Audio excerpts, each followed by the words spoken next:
Yemen के Ansarullah या हौसी जंगजू जो इस वक्त गजा के लिए अमेरिका और इसराइल के साथ दो दो मोर्चों पर लड़ने का दावा कर रहे हैं, उनके इस अभियान में सेंध लगाने उनके सबसे बड़े दुश्मन सुन्नी मुल्क ने फिर बड़ी तैयारी शुरू कर दी है।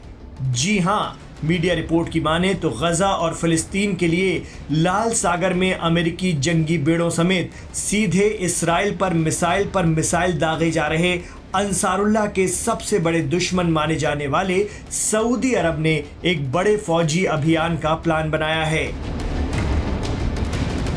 80,000 फौजी एक बार फिर यमन के सबसे बड़े और सबसे अहम होदिदा बंदरगाह पर कब्जे के लिए हूतियों से भिड़ने जा रहे हैं। गौरतलब है कि सऊदी अरब यमन का पड़ोसी है और उनका यमन की जैदी शिया हुकूमत यानी अंसारुल्लाह से 36 का आंकड़ा है। एक्सपर्ट मानते हैं कि पिछले 1.5 माह से हूतियों से लड़कर बेदम हो चुके अमेरिका और इसराइल ने सऊदी की इस पहल में मदद करने का वादा किया है। जानकार तो ये भी मानते हैं कि बिना अमेरिका की मदद से ऐसा प्लान मुमकिन भी नहीं है। आरोप लगता है कि यमन के हूतियों के कंट्रोल वाले हौदिदा बंदरगाह के जरिए ही ईरान उन तक अपने किलर ड्रोन और मिसाइलें पहुंचा रहा है। सऊदी का प्लान है कि सीरिया की तरह अगर इस पोर्ट पर भी कंट्रोल कर लिया जाए तो हौसियों की ताकत पर काबू पाया जा सकता है। मीडिया रिपोर्ट बता रही है कि अगर यमन में सऊदी का ये अभियान कामयाब हो जाता है तो इसी तरह का अभियान यमन की राजधानी सना पर कब्जा करने के लिए भी चलाया जा सकता है।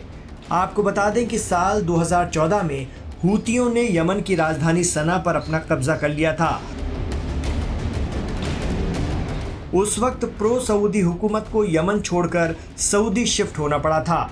यमन के प्रेसिडेंट अब्दुर्रब मंसूर हादी अब भी सऊदी में हैं और वहीं से यमन के एक हिस्से में निर्वासित सरकार चला रहे हैं। आरोप लगता है कि हूतियों ने ईरान की फौजी मदद से ऐसा किया था। हालांकि ईरान हूतियों को फौजी मदद के आरोप को हमेशा नकारता रहा है। खबरें बता रही हैं कि करीब 80,000 सऊदी सरकारी फौजी अलग अलग जगह से एक साथ होदिदा पोर्ट पर हमले के लिए ग्रीन सिग्नल का इंतजार कर रहे हैं। एक्सपर्ट मानते हैं कि शायद यमन के अंसारुल्लाह को सऊदी के जरिए होने वाली इस तरह की किसी भी कार्रवाई की भनक लग गई है। यही वजह है कि यमन की मिलिट्री ने सोशल मीडिया प्लेटफॉर्म के जरिए सऊदी और उनके सबसे पक्के दोस्त यूएई को सीधी धमकी दी है। बकौल हूती, अगर आपने अमेरिका की गुलामी में हमारे अंदरूनी मोर्चों पर सेंधमारी करने की जरा भी कोशिश की तो फिर सना से भी शक्ति संतुलन बनाने में कोई कोताही नहीं बरती जाएगी।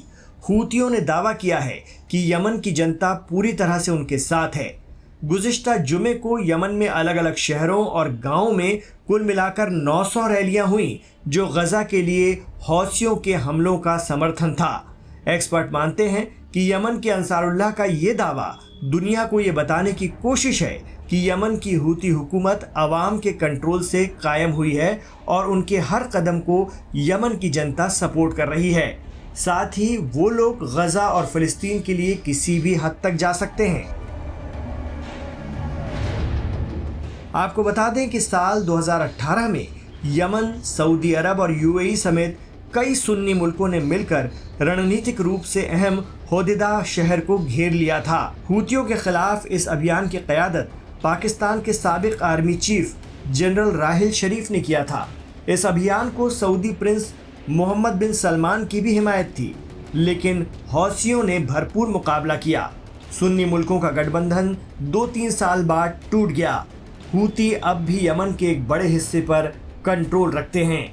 क्या इस बार सऊदी और अमेरिका की कोशिश कामयाब रहेगी? आपको क्या लगता है? हमें कमेंट बॉक्स पर ज़रूर बताएं।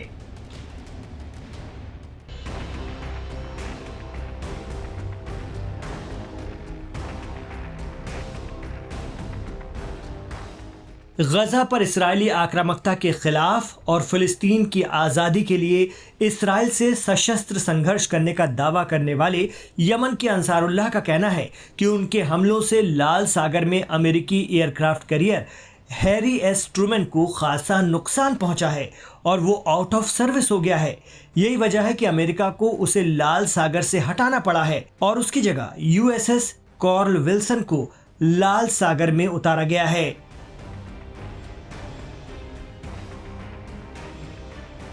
खास बात यह है कि यह ऐलान यमनी मिलिट्री के तर्जुमान या स्पोक पर्सन यहया सारी ने उस वक्त किया है जब पिछले अमेरिकी हमलों में उनके मारे जाने की खबरें मंजरे आम पर थीं। लेकिन यहया सारी के खुद सामने आने के बाद ये साबित हो गया है कि अमेरिकी हमले में उनके मारे जाने की खबर महज एक अफवाह थी।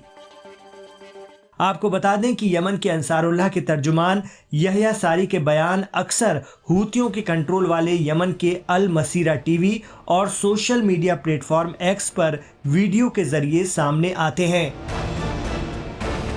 यहया सारी 1970 में उत्तरी यमन के सादा प्रांत में पैदा हुए, जो सऊदी अरब की सरहद से सटा हुआ है।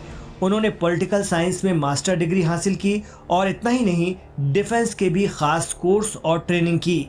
2017 में उन्हें यमनी मुसल्लह यानी आर्म्ड फोर्स में जगह मिली। उसी साल उन्हें कर्नल के पद पर पदोन्नत कर दिया गया।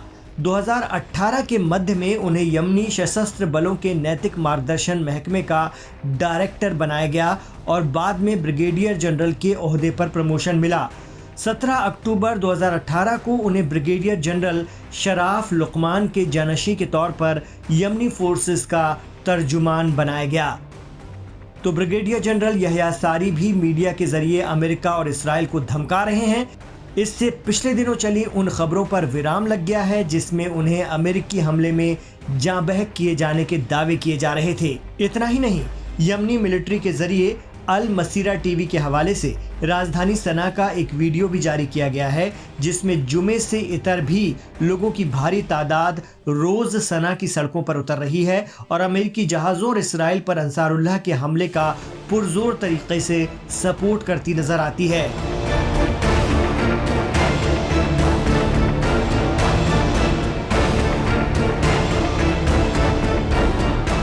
और तो और यमन की तरफ से सोशल मीडिया पर आ रहे वीडियो में फिर दावा किया जा रहा है कि हौसियों ने एक और अमेरिकी MQ-9 रिपर ड्रोन गिरा दिया है। दावा है कि ये 19वां अमेरिकी ड्रोन है जिसे हौसियों ने आसमान की ऊंचाइयों से जमीन पर लापटका है।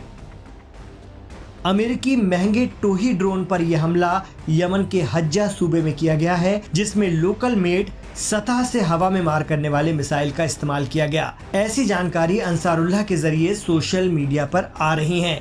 इतना ही नहीं, यमन मिलिट्री के तर्जुमान यहया सारी का कहना है कि उनकी पैलेस्टाइन 2 मिसाइलों ने इसराइल के एशडोड इलाके पर एक मिसाइल बेस और जाफा में बेन गुरियन हवाई अड्डे को टारगेट किया है।